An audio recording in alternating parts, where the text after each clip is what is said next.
सांगड़ के अंदर चटियारी डैम के उधर 3 अफराद को बेदर्दी से कत्ल कर दिया गया और गोड जानी जो के लोगों को वहाँ पे सिर्फ ये कब्जा माफिया का गेम था।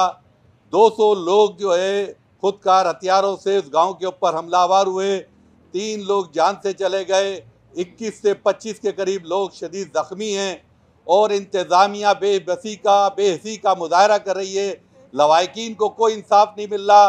जो प्रेस के ज़रिए वहाँ पे मीडिया पे रिपोर्ट हो रही है बातें, इस वक्त वहाँ के लोग इतने पूरा सांगड़ डिस्ट्रिक्ट जो है परेशान है, लोग हड़ताल के ऊपर है, लाशें लेके रोड के ऊपर बैठे हुए, वो दफनाने के लिए तैयार नहीं है कि जब तक वहाँ के बासर अफराद जिन्होंने ये काम कराया ज़मीन के कब्जे के लिए उसके खिलाफ FIR कटाना चाहते हैं। SP इंतज़ामिया FIR काटने से इनकारी है। हुकूमत सिंध जिस तरीके से बदअमनी कराची के अंदर है, इसी तरीके की बदअमनी कब्जा माफिया पूरे सिंध के ऊपर काबिज हो चुका है और हम इस प्रेस कॉन्फ्रेंस के जरिए आप साफियों की मदद से ये मुतालबा करते हैं कि फौरी तौर पर वहाँ के SP को बरतरफ किया जाए और उन लोगों के हक के अंदर जो FIR वो चाहते हैं वो काटी जाए। हम ये समझते हैं कि गवर्नमेंट हमेशा प्राइवेट मेंबर डे को इसलिए किल करती है कि इन सवालात का जवाब उनके पास नहीं है, इनका कोई हल उनके पास नहीं है, इसलिए वो मैदान छोड़ के भाग जाते हैं। लाखों रुपए इजलास बुलाने पे खर्च होते हैं, उस इजलास पे पब्लिक मनी पे जो पब्लिक मनी खर्च हो रही है उसका हिसाब भी इनसे लेना चाहिए। और मैं ये मुतालबा करूँगा कि आइंदा प्राइवेट मेंबर डे पे पूरा मौका दिया जाए और पूरा बिजनेस पूरा किया जाए। आज तक 1 महीना इजलास को होने चला है। इस इजलास से हुकूमत ने सिर्फ दिन तो पूरे किए हैं मगर कोई अवामी काम नहीं हुआ।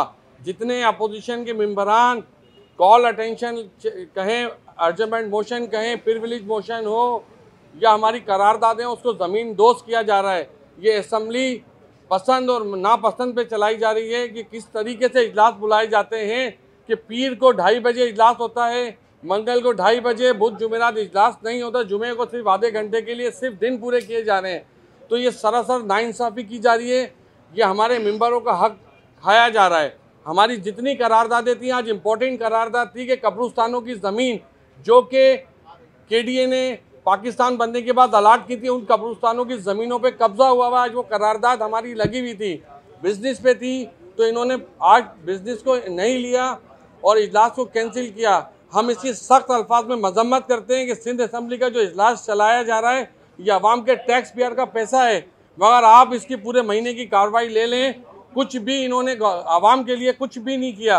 ये सिर्फ दिन पूरे करने के लिए इजलास चलाए जाते हैं। हम इसकी शदीद अल्फाज में मजम्मत करते हैं। पहले तो जो जुमे पीर के दिन इजलास मुलतवी किया, प्राइवेट मेंबर डे को आगे करके वेडनेसडे को लेकर आए, लेकिन जितने भी 4 प्राइवेट मेंबर डे अब तक गुजरे हैं उनमें एक तो देखा है हुकूमत की दिलचस्पी ना होने के बराबर होती है। वज़रा जिनको जवाब देना होता है उस मुतल्लिका वज़ीर भी मौजूद नहीं होता।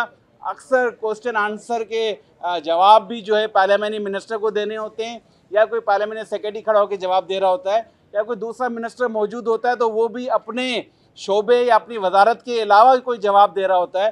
तो इसकी हम सख्त मजम्मत करते हैं और ये कहते हैं कि ये जमहूरियत के हवाले से इंतहाई ज़रूरी है कि अगर आप असेंबली में हों, सिंध असेंबली में मौजूद हों, प्राइवेट मेंबर डे लगा हुआ हो, मेंबर्स बड़ी मेहनत से अपनी रेजोल्यूशंस अपने इलाकों के मसाइल लेके आ रहे हों, मिनिस्टर मौजूद ना हो और गवर्नमेंट ये कोशिश करे कि इसको किल कर दे, इसकी सख्त अल्फाज में मजम्मत करते हैं। तीनों सूबे के लोग यहाँ पे गैर मकामी लोग यहाँ के लूट रहे हैं। तो मेरा सवाल है, वज़ीर दाखिला साहब कुछ नहीं कर रहे।